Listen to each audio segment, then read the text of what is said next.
let's get to the discussion and challenges. Um, across of the 7 studies that we have reviewed for this seminar, uh, they have the same kind of challenge. They deserve to be, to be taken into account. The first one is resource constraints. Then we have privacy and data governance. And the third one, I will say, this is the physiological side effects. So, the first one, sophisticated systems that are expensive, smaller shipping companies, fishing fleets, and operations in developing economies may be effectively excluded from this kind of technology, even as this technology can become further and further advanced. So weather and power disruption at sea further complicate continuous monitoring.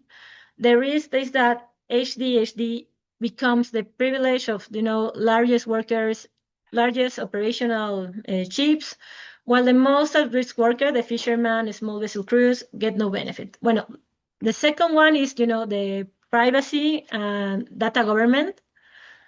Cross-jurisdictional data flow in a generally complex, the GDPR in Europe, the IMO guidelines, the UNESCO recommendation on artificial intelligence ethics.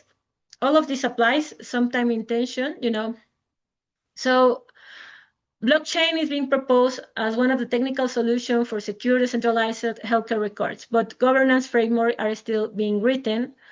And also, you have when you are on a control environment, it's really hard to get the ethical part of an study. Guess how complicated it will become overseas. So the third is the physiological side effects. This one, this is from the early literature and is underestimated. Continuous monitoring can itself create stress. Hypervigilance over normal physiological fluctuation is a real risk. People who get a notification every time their heart rate, goes up, they start to worry about their heart rate ticking up. Also, it is important to take into account the user interface design and notification frequently are not often a good thing. They are central design decisions with mental health consequences. So these are the 3 recurrent challenges. So on the economic side, the case for adoption is concrete. You avoid medical evacuation that costs, $100,000 a piece. Avoid mental health repatriation with a cost of $168,000 a piece. And you also reduce insurance claims and downtime from, fewer human factor accidents. Also extend career and lower turnover thanks to predictive analysis that catch issues before they could become a disability.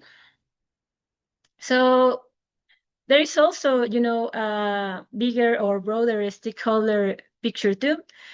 Seafarers themselves benefit from continuous care and reduction risk. Ship owners benefit from operational reliability, and also healthcare provides gain longitudinal data they have never access to. So technological vendors and training institutions see these as new revenues. This is one of these cases where the value proposition aligns across stakeholders rather than, putting against one to each other. So this is a benefit for several people.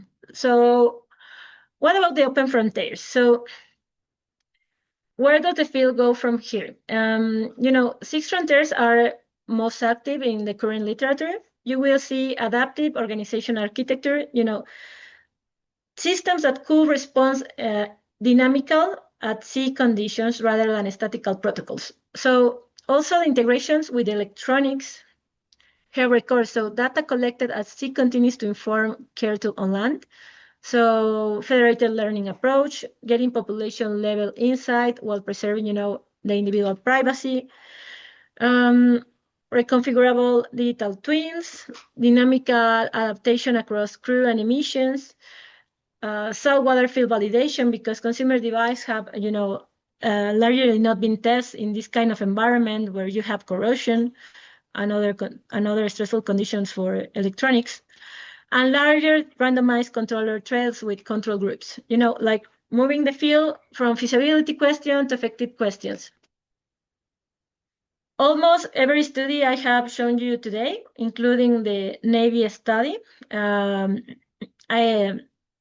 with the 545 participants, is still answering some of these questions. Effectiveness, the question of whether wearable intervention actually reduce maritime incidents and improve seafarer health outcomes, at sea fleet level. This is still opening. So synthesis, where are we now? So let me synthesize what we have. We have the empirical evidence at the three scales, at the engineering prototype scale, the Barbosa diver device, the Daniel Arduino system, the one smart mats. We have demonstrated that the technical challenge can be achieved. We can build these kind of systems at the clinical pilot scale. Kim, 12-week Korean study have evidence that health signals can be detected and that wearable immediate interventions are associated with clinical meaningful challenge. And at the larger scale, deployment scale, Kubala Navy study, we have evidence of acceptable and feasibility at fleet level. But, even when we have 845 participants in the Navy study, we are still answering feasibility questions. We're not yet answering, the effectiveness of this kind of technology at large scale. If this kind of technology could reduce maritime incidents or extend, the seafarer careers. They are still trails that will continue keeping on. So let me go ahead. The questions for the room will be, for the industry, I will say that what will actually make your organization more willing to pilot a wearable program for your crew? What proof, what budget, what assurance, what kind of information will be of value for all of you? For the academia, where is the most pressing methodological gap right now? Maybe the methodological gap will be the sensor validation in maritime condition. Is artificial intelligence a possible generalization of the population? Or is the longitudinal study design? And, for students, which stage of the HDHE pipeline interests you most and why? Because if you are considering this for a thesis or a career direction, the field has, still a lot of open problems in every layer of this kind of HDHE pipeline. So, and for everyone, how do we balance the legitimate benefits of continuous monitoring against the autonomy and privacy of the seafarer? Because this technology does not just, measure people, it surveillance them. Design it well, meaning taking this kind of study seriously. So a recall question I posed at the beginning of the transmission of this presentation is, what is the acceptable latency between a vital sign deviation and a physical response? The honest answer from the current literature is that we do not yet know, because we do not yet have closed this loop system operation in the finding out. So this is still an open question, and as you can see, there are still a lot of challenges in this kind of studies.